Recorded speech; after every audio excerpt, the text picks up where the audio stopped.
ऐसे ही रहेगा ये वीडियो। इसमें क्या है, ये 1 मेगापिक्सल ही है ये कैमरा। मैं उसमें कुछ नहीं कर सकता। आपको थोड़ा मोटा लिखना पड़ेगा तो बताना। ठीक है ठीक है। Good morning, sir. Good morning बेटा, good morning all of you. How are you? I am fine, sir. अब सबसे पहले मेरे को ये बताओ, आवाज आ रही है? Yes, sir. और बोर्ड पे लिखा हुआ दिख रहा है क्या? बोर्ड पे लिखा हुआ? Yes, sir. ठीक है बेटा, जब भी दिक्कत आए ना मेरी वॉइस में और जो भी मैं रिटर्न कर रहा हूँ, लिख रहा हूँ, बोर्ड के ऊपर जो भी वर्क है, आप तुरंत बता देना कि सर दिख नहीं रहा या आवाज समझ नहीं आ रही। ठीक है, मैं क्लास चालू कर रहा हूँ और सब अपना वीडियो और अपना ऑडियो म्यूट कर लो। देखो, पदार्थ की अवस्थाएं पढ़ रहे थे हम। पदार्थ की 5 अवस्था बताई थी मैंने, ठोस, द्रव, गैस, प्लाज्मा और बीईसी। ठोस, द्रव, गैस, प्लाज्मा और बीईसी 5। ठीक है, तो मैंने ये भी कहा था कि जो पदार्थ की जो चौथी अवस्था है प्लाज्मा, और पदार्थ की जो 5वीं अवस्था थी बीईसी, यानी कि बोस आइंस्टीन कंडेंसेट, वो हमें नहीं पढ़नी है। हमें पदार्थ की 3 ही अवस्था पढ़नी है। ठोस पढ़ना है, द्रव पढ़ना है और क्या पढ़ना है? गैस पढ़ना है। इनके अंदर अंतर स्थापित करना है। अंतर के साथ साथ हम इनकी पूरी जानकारी भी सीख जाएंगे। तो मेरे हिसाब से मैंने एक पॉइंट तो क्लियर करवा दिया था कि ठोस का आकार और आयतन निश्चित होता है। द्रव की अगर हम Yes, बात sir. करें तो द्रव का आकार तो निश्चित नहीं होता, लेकिन आयतन निश्चित होता है। और गैस जो होती है उसका आकार आयतन दोनों ही निश्चित नहीं होते हैं। तो कम से कम 7-8 पॉइंट है, वो हम अभी देख लेते हैं। ठीक है, ध्यान देना।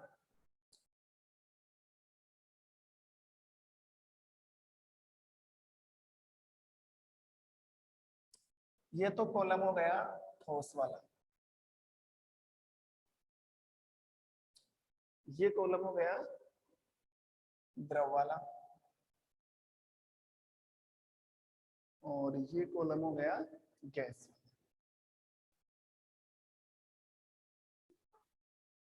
ठीक है,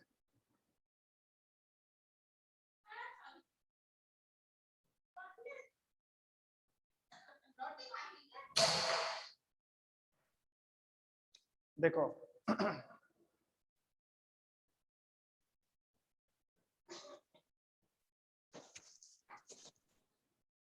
आगे ये लो। अगर पहले पॉइंट की बात करूं मैं, तो पहले पॉइंट में मैंने बता दिया था कि जो ठोस है, ठोस का आकार प्लस आयतन, आकार प्लस आयतन कैसे होते हैं? निश्चित। द्रव की बात करें तो द्रव का आकार तो कैसा था? अनिश्चित। लेकिन आयतन कैसा था? निश्चित. निश्चित। ठीक है, और अगर गैस की बात करें, आकार प्लस आयतन दोनों के दोनों अनिश्चित। ठीक है, ये तो हो गया था पहला पॉइंट।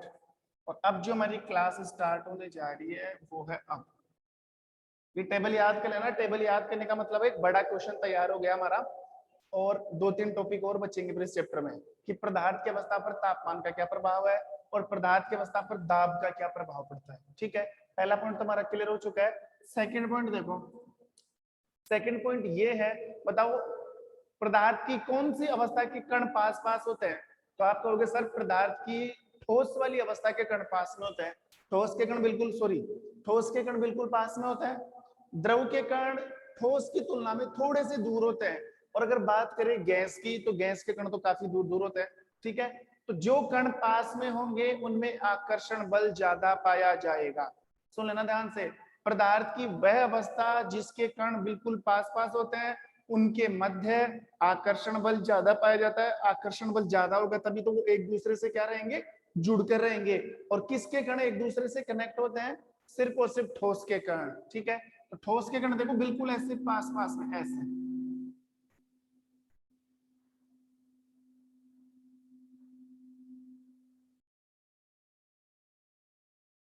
ऐसे।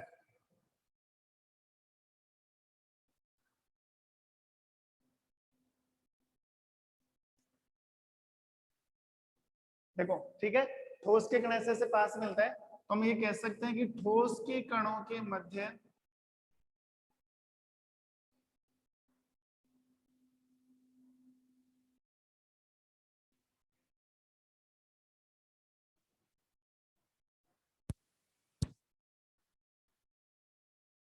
देखो ठोस के कणों के मध्य,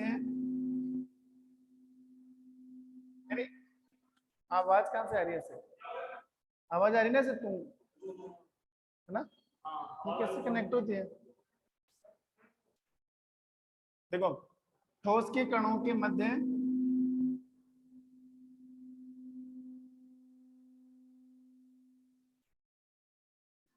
बेटा 1 मिनट रुको, थोड़ा सा मिस्टेक।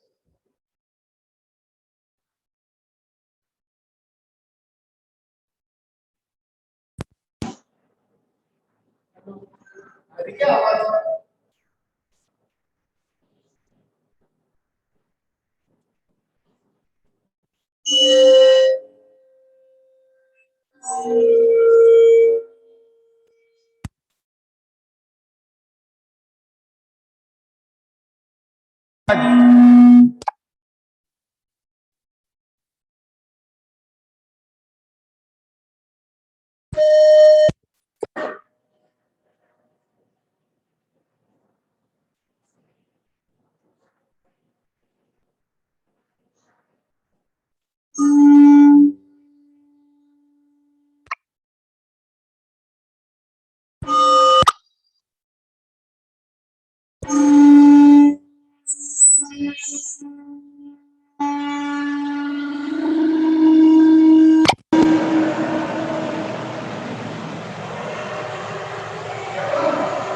अरे इसमें आवाज आ रही है, अच्छा कुछ जोर से बोलो।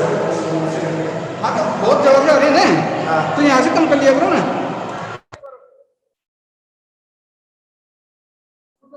बेटा आवाज आ रही क्या? आवाज Yes, sir. Yes sir. फिर बीच में आ जाती है, फिर हो जाती है। हाँ?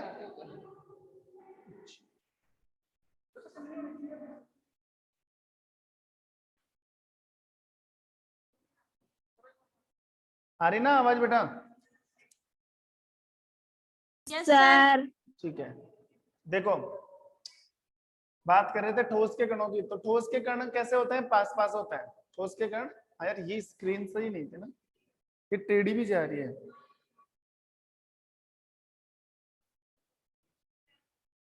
अब सही है। हाँ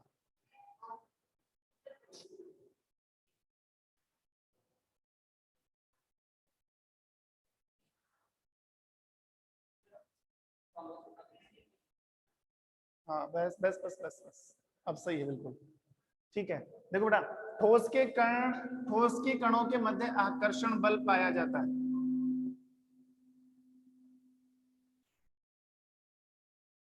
ठोस के कणों के मध्य आकर्षण बल पाया जाता है।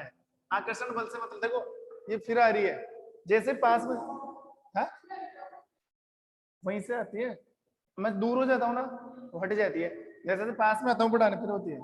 अब आप ये रहो, देखो ठोस के कणों के मध्य आकर्षण बल पाया जाता है। अब ठोस के कण देखो ये रहे, ये सब ठोस के कण है, तो ठोस के कण आपस में कनेक्ट हो रहे हैं कि नहीं हो रहे? ठोस के कण कनेक्ट हो रहे हैं ना, तो ये अगर मान लो हम दो कणों की बात करें, इनमें से कोई भी दो कण ले लो आप, एक कण ये रहा और एक कण ये रहा, तो ये वाला कण इस पर बल लगा रहा है, ये वाला कण इस पर बल लगा रहा है, दोनों एक दूसरे को ऐसे खींच के रखते हैं, तो ठोसों में आकर्षण बल ज्यादा पाया जाता है। तो यहाँ पे हम लिख सकते हैं ठोस के कणों के मध्य आकर्षण बल अधिक होता है। और अगर बात करें द्रव की, तो द्रव के कण थोड़े से दूर हो जाएंगे ऐसे। द्रव के कणों का थोड़ा सा दूर जाने का मतलब है कि इनमें आकर्षण बल थोड़ा सा कमजोर है कंपेयर देन सॉलिड। किसकी तुलना में? ठोस की तुलना में। देख लो आप आराम से डायग्राम में इस चीज को मेजर कर सकते हो। यहाँ पर जो दो पार्टिकल है, जो दो कण है वो बिल्कुल पास पास में है, और यहाँ पर दो कणों के बीच में गैप नजर आ रहा है कि नहीं आ रहा? गैप नजर आने का मतलब ये है कि द्रव के कणों के मध्य, द्रव के कणों के, द्रव के कणों के मध्य आकर्षण बल ठोस की तुलना में कम होता है, ठोस की तुलना में कम होता है। द्रव के कणों के मध्य भी आकर्षण बल होता है, लेकिन उतना आकर्षण बल नहीं होता जितना ठोसों में होता है। तो हमने क्या लिखा, द्रव के कणों के मध्य आकर्षण बल ठोस की तुलना में कैसा होता है, कम। और गैस के कण तो बहुत दूर दूर होते हैं, उनमें आकर्षण बल होता ही नहीं, जीरो होता है। ठीक है, अगर बात करें सेकंड पॉइंट की, गैस के लिए एक कण यहाँ पे, एक कण यहाँ पे, एक कण यहाँ पे, तो देखो कितना गैप लग गया है, इनके बीच में आकर्षण बल नहीं है। Traction force are not available in these particle of gas, gas के कणों के बीच में नहीं होता। तो यहाँ पे हम लिख सकते हैं, बेटा आवाज आ रही है ना पूरी, Anushka, Tisa, Nikita, yes sir. Suhani, Yes, आवाज sir. आ रही है? Yes sir. ठीक है बेटा, ठीक। गैस के कणों के मध्य आकर्षण बल नहीं पाया जाता है। देखो गैस के कणों के मध्य आकर्षण बल नहीं होता है, अगर होता भी है ना तो बहुत कम होता है। आकर्षण बल सबसे ज्यादा उसी का ही होगा जिसके कण पास में होंगे। जैसे मैं तुमसे एग्जांपल देके समझाऊं, मेरा एक हाथ तो ये रहा और मेरा एक हाथ ये रहा, ठीक है, समझना बेटा ध्यान से। दो हाथ है यहाँ पे ऐसे, ठीक है, अगर मैंने दोनों हाथों को ऐसे कनेक्ट कर लिया, समझ रहे हो ना, दोनों हाथों को कनेक्ट कर लिया, इस हाथ को एक कण समझना है, इस हाथ को दूसरा कण समझना है। दोनों हाथों को क्या कर लिया मैंने, कनेक्ट कर लिया। अब मेरे इन दोनों हाथों को कोई नहीं छुड़वा सकता। अगर मैं इसको इधर खींचूंगा तो ये भी साथ आएगा, इसको इधर खींचूंगा तो ये भी साथ आएगा। बहुत ज्यादा आकर्षण बल हो गया, दोनों हाथों के बीच में बहुत ज्यादा क्या हो चुका है, आकर्षण बल। क्यों? क्योंकि इसका एक ही रीजन है कि दोनों हाथ पास पास में है, एक दूसरे से बंधे हुए हैं, आकर्षण बल ज्यादा है। ऐसा ही ठोस के कणों के बीच में होता है, ठोस के कण पास पास होते हैं, आकर्षण बल ज्यादा होता है। और अगर मैं बात करूं, थोड़ा सा गैप लग जाए ऐसे, थोड़ा सा दूर ऐसे, या एक तो ऐसे बिल्कुल, और एक में बिल्कुल ऐसे टच करके रखो, ऐसे टच करके, तो आकर्षण बल कम हो गया ना। कोई भी थोड़ा सा जोर लगाएगा मेरे हाथ अलग हो जाएंगे, और एक मेरे हाथ ऐसे अलग अलग रहे तो कोई आकर्षण बल ही नहीं है, कोई भी खींच लेगा वैसे। ठीक है, तो ठोस के कण पास में होते हैं, उनमें आकर्षण बल ज्यादा होता है। द्रव के कण ठोस की तुलना में आकर्षण बल कम पाया जाता है। गैस के कण दूर होते हैं, उनमें आकर्षण बल सबसे कम पाया जाता है। ये लो, कितने पॉइंट क्लियर हो गए? 2 पॉइंट।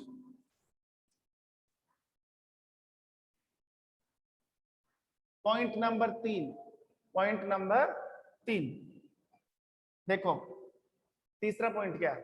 तीसरा पॉइंट ये है, ध्यान देना बेटा,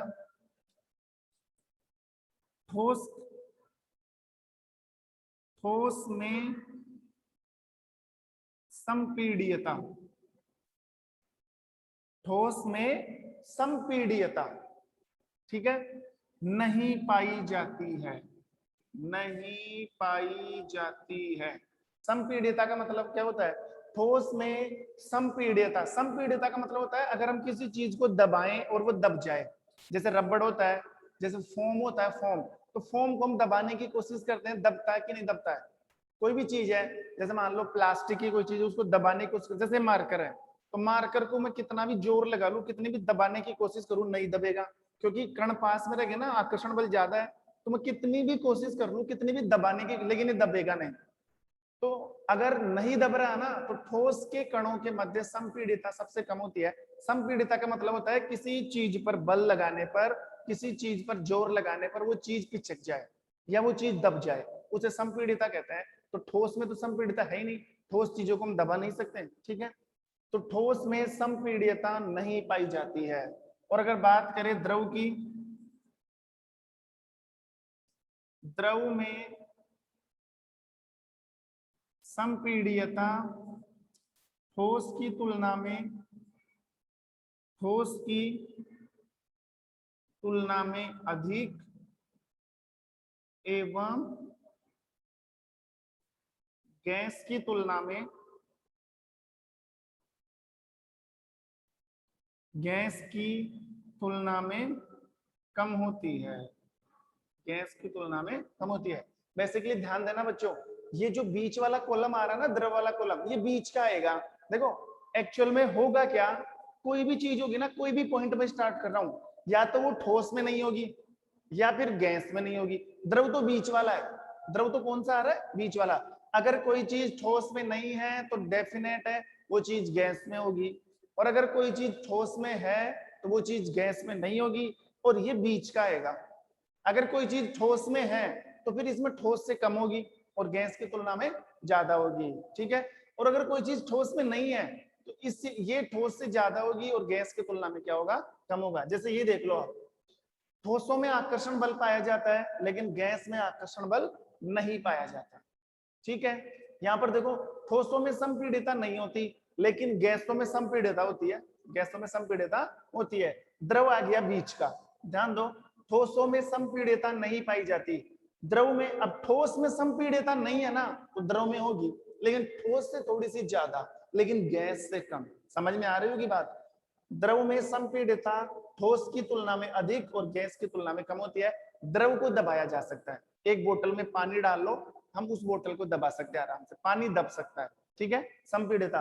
और गैस के कण तो दूर दूर होते हैं, उनको दबा दबा के आराम से पास लाया।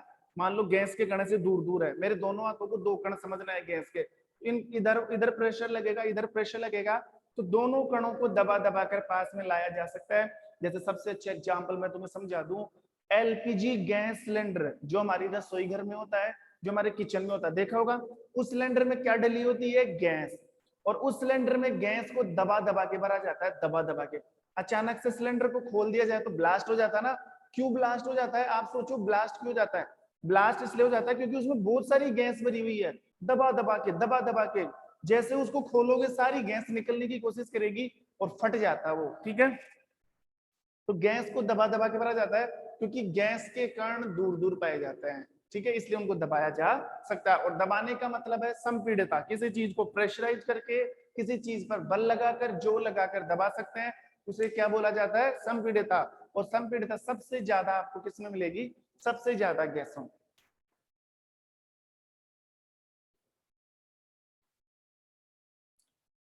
गैसों में संपीड़ितता अधिक होती है,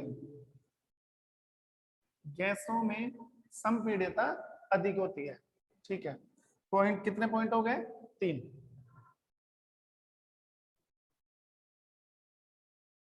point number 4, point number 4, point number 4 ये है कि ठोस के कणों के मध्य,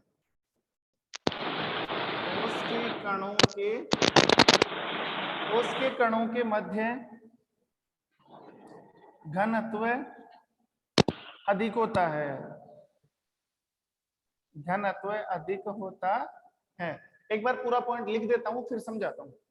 ठोस के कणों के मध्य घनत्व, घनत्व डेंसिटी अधिक होता है। पॉइंट नंबर 4 ऑफ लिक्विड, द्रव के कणों के मध्य, द्रव के कणों के मध्य घनत्व ठोस की तुलना में, ठोस की तुलना में कम एवं गैस की तुलना में अधिक, गैस की तुलना में अधिक। और फाइनली जो पॉइंट है लास्ट, वो किसके लिए, गैस के लिए। तो गैस के कणों के मध्य, गैस के कणों के मध्य घनत्व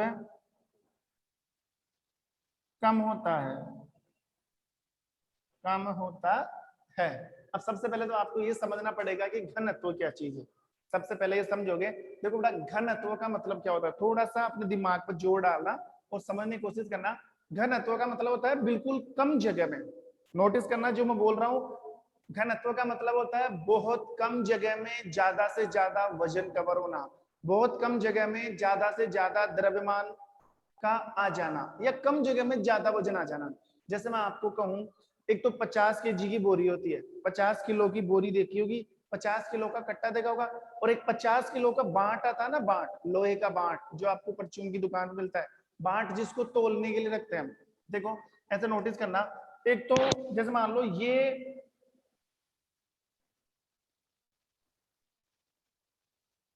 इतनी बड़ी, ऐसे मान लो ये 50 किलो की बोरी है, 50 केजी की बोरी। और एक आता है ना छोटा सा बांट आता है, बांट, ये मान लो छोटा सा बांट, ऐसे, ये भी 50 kg। अब आप चेक करो, इसकी जगह में और इसकी जगह में फर्क नहीं है। इसने कितनी जगह कवर कर रखी है, इसने कितनी कम जगह कवर कर रखी है। तो कम जगह में सेम वजन आ रहा है कि नहीं आ रहा, कम जगह में समान वजन आ रहा है कि नहीं आ रहा। तो ध्यान रखना, जितनी कम जगह में जितना ज्यादा वजन आएगा उसका घनत्व ज्यादा होगा, उसका घनत्व ज्यादा होगा। घनत्व का मतलब हो गया इकाई आयतन में पाए जाने वाला द्रव्यमान। ये आप बाद में पढ़ाऊंगा, मुझे कभी टॉपिक आएगा घनत्व का। फिलहाल आप घनत्व का मतलब इतना सा समझ सकते हो, कम जगह में ज्यादा से ज्यादा वजन का कवर होना। तो बताओ, इतनी सी जगह में 50 किलो और इतनी जगह में 50 किलो, इसका मतलब बोरी का घनत्व तो कम है और इस बांट का घनत्व क्या है, ज्यादा है। तो जैसे मान लो इतना सा पत्थर आता है, इतना सा पत्थर 5 किलो का, 10 किलो का, और इतनी दूर में भी 5 किलो नहीं आ पाता ऐसे। तो कम जगह में अगर ज्यादा वजन आ रहा है तो उसका घनत्व ज्यादा है। इसका मतलब ये है कि कम जगह में वो कण पास आते जाते हैं और एक दूसरे से आकर्षित या आकर्षण बल के द्वारा जुड़ते जाते हैं। तो जितनी कम जगह में ज्यादा वजन कवर होगा उसका घनत्व ज्यादा होगा। अब आप समझ सकते हो, दिमाग खर्च कर सकते हो, दिमाग लगा सकते हो कि घनत्व किसका ज्यादा होगा। घनत्व ठोस का ज्यादा होगा, क्योंकि जिसके कण पास में आएंगे उसका ही घनत्व ज्यादा होगा। गैस के कण तो दूर दूर होते हैं, गैस के कण कैसे होते हैं, दूर दूर। तो गैस के कणों का दूर दूर होने का मतलब वो फैल जाएंगे और वजन डिवाइड हो जाएगा। और ठोस के कण पास में आते जाते हैं, पास आके वजन बढ़ेगा। हाँ बेटा, कुछ पूछना है? समझ में नो आ रहा है sir. Nikita? Yes sir. No sir. ठीक है, तो देखो, ठोस के कणों के मध्य घनत्व अधिक क्यों हुआ? क्योंकि ठोस के कण पास होते हैं और पास होने से वो एक जगह आ जाते हैं और वजन बढ़ जाता है। ठीक है, अब यहाँ पे देखो, घनत्व ज्यादा है ठोस का, घनत्व सबसे कम है किसका, गैस का, और द्रव तो बीच वाला आ गया, ये तो दोगला है। अगर इसमें कोई चीज ज्यादा आ रही है तो उसमें कम हो जाएगी, उसकी तुलना में ज्यादा हो जाएगा। देखो कैसे, ठोस के कणों के मध्य घनत्व अधिक होता है। अब ज्यादा घनत्व है ठोस का, तो द्रव के कणों के मध्य घनत्व ठोस की तुलना में कम, ज्यादा ठोस का है ना, तो ठोस की तुलना में इसका घनत्व कम हो जाएगा। लेकिन सबसे कम किसका है, गैस का, तो गैस की तुलना में इसका क्या हो जाएगा, ज्यादा। अगर इसमें कोई चीज ज्यादा आ रही है तो ये बीच वाला हो जाएगा, इसमें कोई चीज ज्यादा आ रही है तो इसकी तुलना में ये कम हो जाएगा, और अगर इसमें कोई चीज कम आ रही है तो इसकी तुलना में ये अधिक हो जाएगा। मेरी बात समझ में आ रही होगी आपको? लैंग्वेज पर ध्यान दो, लैंग्वेज के ऊपर। फिर से देखो, एक बार रिवाइज करवाता हूँ, पहला पॉइंट समझाने की जरूरत नहीं है, सेकंड पॉइंट पर आओ। ठोस के कणों के मध्य आकर्षण बल अधिक, तो अधिक किसका है, ठोस का। अधिक किसका है, ठोस का। यहाँ पर बल पाया ही नहीं जाता, नहीं पाया जाता, इसका मतलब आप समझ लो कम पाया जाता है, तो इसमें है ही नहीं। आकर्षण बल गैस में पाया जाता है कम, ठोस में पाया जाता है अधिक, तो ये तो बीच वाला आ गया ना। इसका अधिक है तो इसकी तुलना में इसका कम होगा, इसका कम है तो इसकी तुलना में इसका ज्यादा होगा। यही लिखा है मैंने, द्रव के कणों के मध्य आकर्षण बल ठोस की तुलना में कम होता है लेकिन गैस की तुलना में ज्यादा होता है। ठीक है, वैसे ही ठोस में संपीड़ितता नहीं पाई जाती, ठोस को दबाया नहीं जा सकता, तो द्रव को थोड़ा बहुत दबाया जा सकता है, तो ठोस की तुलना में ज्यादा इसमें कंप्रेसिबिलिटी पाई जाती है, संपीड़ितता पाई जाती है, और गैसों में संपीड़ितता पाई जाती है सबसे हाई पावर की। फिर बात करें घनत्व की, तो घनत्व तो सबसे ज्यादा उसी का ही होगा जिसके कण पास में होंगे, बिल्कुल पास में आ जाने से घनत्व क्या हो जाता है, ज्यादा। इसका घनत्व ठोसों की तुलना में तो क्या है, कम, गैस की तुलना में ज्यादा, और इसका घनत्व क्या हो गया, कम। तो कितने पॉइंट हो गए बेटा, 4 पॉइंट हो गए। अब आप एक काम करो, इन चारों पॉइंट को उतारो पहले, फिर 4 पॉइंट और बच रहे, वो भी मैं फटाफट करवा दूं। उतारो इनको, सिर्फ और सिर्फ 2 मिनट का टाइम दूंगा। सर लिख लिया। हाँ बेटा, उतार लिया। उतार लिया, यस सर। हटा दूं? Yes sir. एक बार सभी बच्चे बताएंगे उतार लिया क्या? Yes sir. No done sir. Sir. Tarun उतार लिया, yes sir. Tisha, Suhani, Neha, yes sir. ठीक है बेटा, आगे बढ़ो।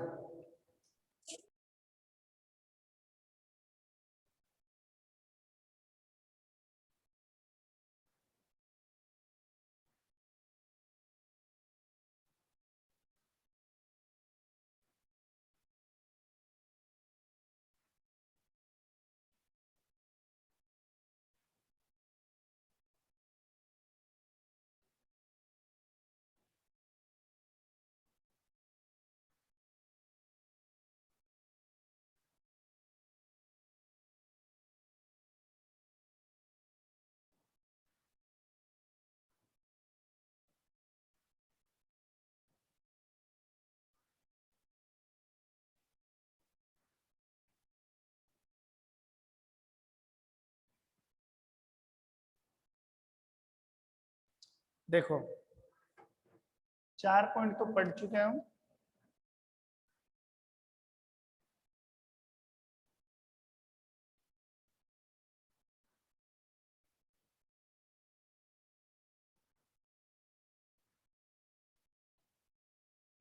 पॉइंट नंबर 5, पांचवा पॉइंट ध्यान रखना। पांचवा पॉइंट में बात करूं विचरण की दर, एक बार पॉइंट लिख देता हूं फिर समझाता हूं, ठीक है। ठोसों में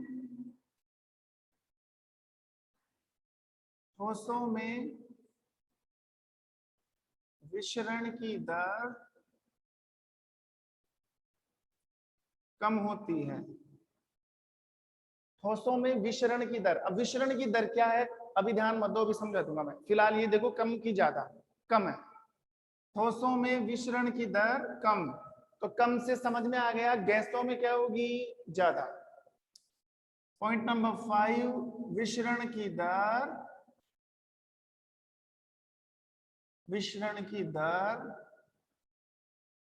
अधिक, विचरण की दर अधिक होती है। अगर ठोसों में मिश्रण की दर कम है तो गैसों में मिश्रण की दर क्या होगी, ज्यादा।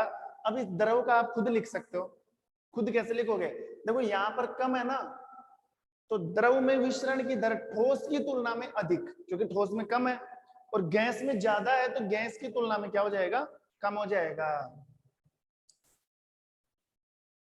द्रव में विचरण की दर, द्रव में विचरण की दर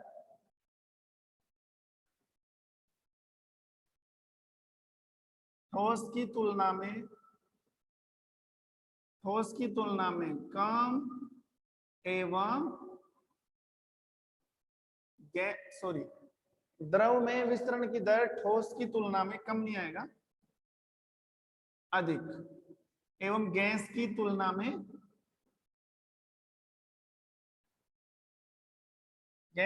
में कम।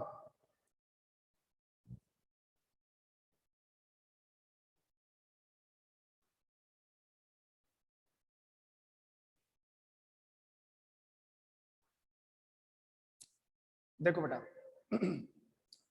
ध्यान देना, ठोसों में विचरण की दर कम होती है, ये तो समझ में आ गया, ठोसों में कम, गैस में ज्यादा, द्रव में ठोस की तुलना में अधिक और गैस की तुलना में क्या है, कम।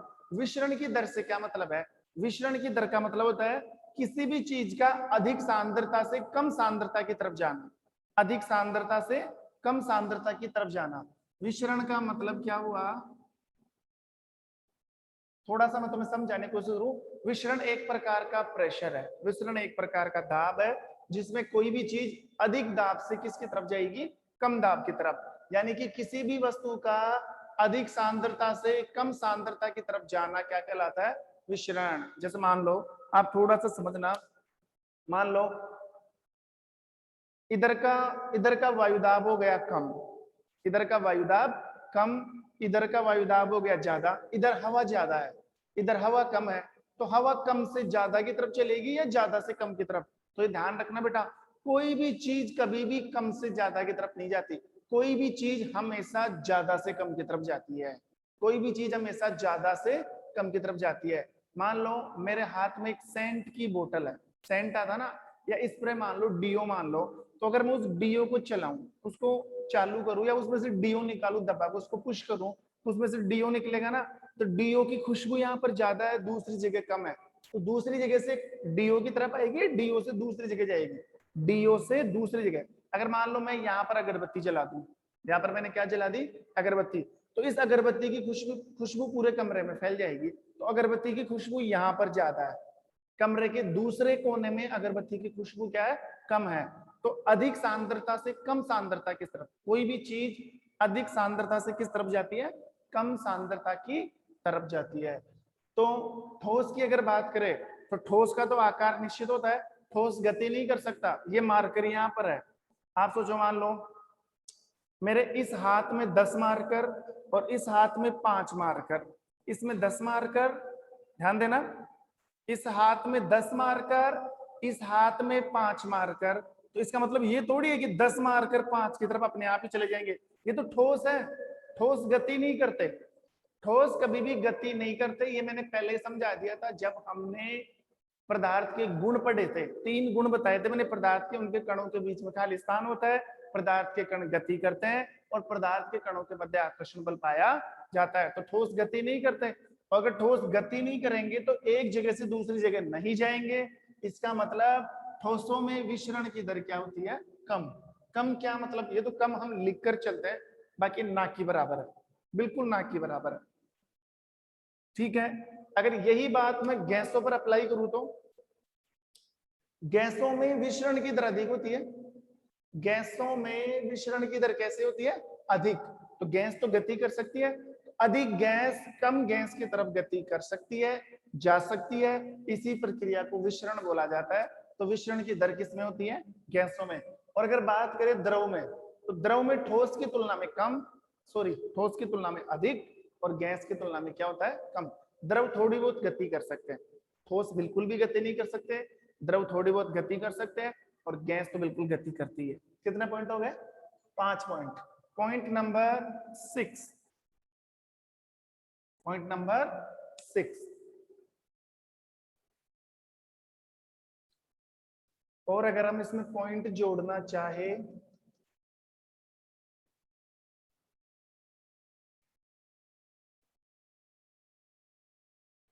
देखो, इसमें हालांकि हमने वो पॉइंट लिखा नहीं था, लेकिन हम ऐड कर सकते हैं। ठोस के कण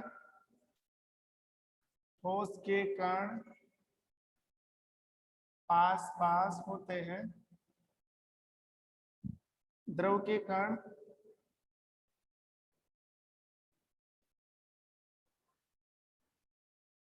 ठोस की तुलना में अधिक, ठोस के कण पास पास होते हैं, द्रव के कण ठोस की तुलना में दूर एवं गैस की तुलना में पास होते हैं, और गैस के कण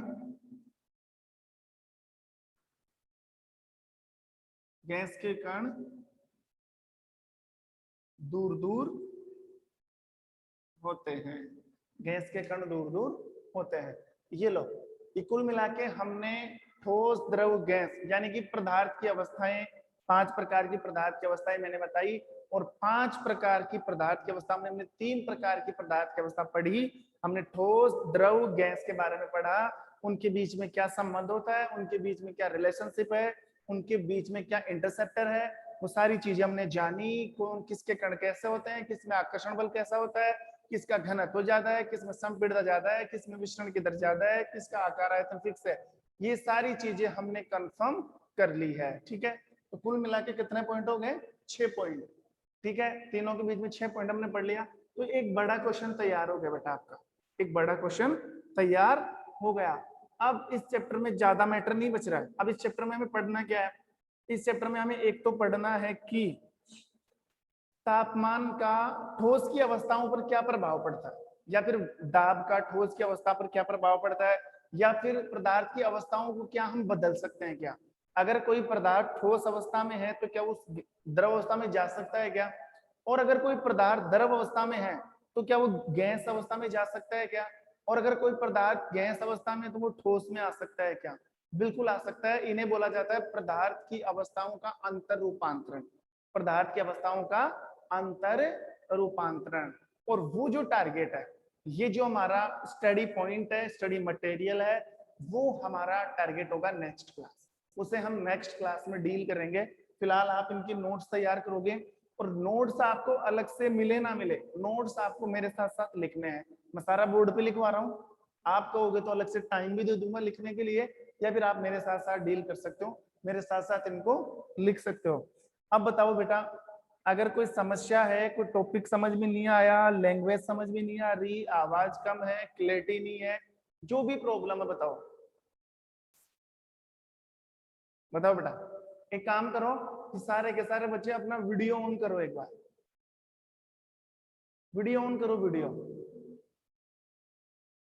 निकिता, भावना, तरुण, सब वीडियो ऑन करो। निकिता, तरुण, नेहा, सौरभ, बेटा वीडियो ऑन करो।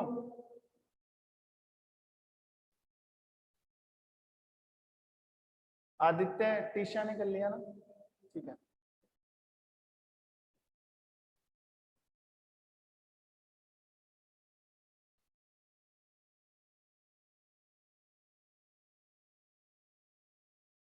बाकी बच्चे क्यों नहीं कर रहे? नेहा, निकिता यादव ठीक है, तरुण शर्मा,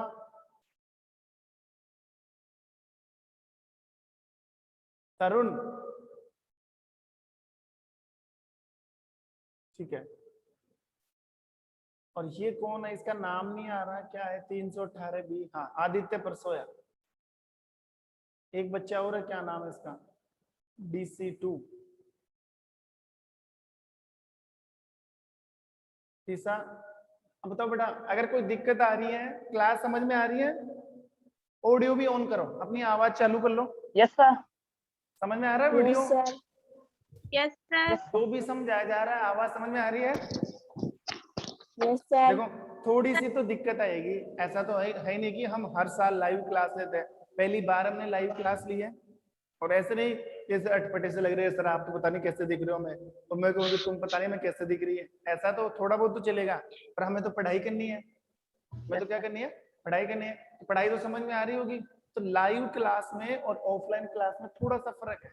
उसमें तो हम फेस टू फेस होते हैं, और इसमें देखो आपको कितना बड़ा फायदा है, इसमें तो आपकी पिटाई भी नहीं हो सकती, है ना? हाँ, तो जो भी प्रॉब्लम हो वो आप बीच में बोल सकते हो। चलती क्लास में अपनी वॉइस अनम्यूट करके तुरंत मत कह सकते हो सर ये दोबारा समझो। तो समझ में आ गया यहाँ तक? Yes sir. तो बड़ा 3 दिन का मैटर हो रहा है, 3 दिन में चैप्टर पूरा हो जाएगा आपका। 3 क्लास और लगेगी तो हमारा एक चैप्टर क्लियर हो जाएगा, ठीक है? और मेरे को अगर टाइम मिला तो फिर मैं ऐसा करूंगा, पूरे चैप्टर के नोट्स, जैसे पहला चैप्टर पूरा करवा दिया तो पूरे चैप्टर के नोट्स में एक साथ भेज दूंगा व्हाट्सएप ग्रुप पे, तो वहां से कर लेना। इसके अलावा आपको नोट्स करते रहना, साथ साथ नोट्स की कॉपी बना लेना अलग से, और एक ओबीडी की कॉपी। ओबीडी तो डेली मिलेगी, आप मैं आज भेज दूंगा क्वेश्चन ओबीडी के, तो वहां से आप अपना होमवर्क करोगे, ठीक है बेटा? तब तक के लिए thank you, have a nice day, next class में मिलते हैं। Have a nice day sir. Thank you बेटा।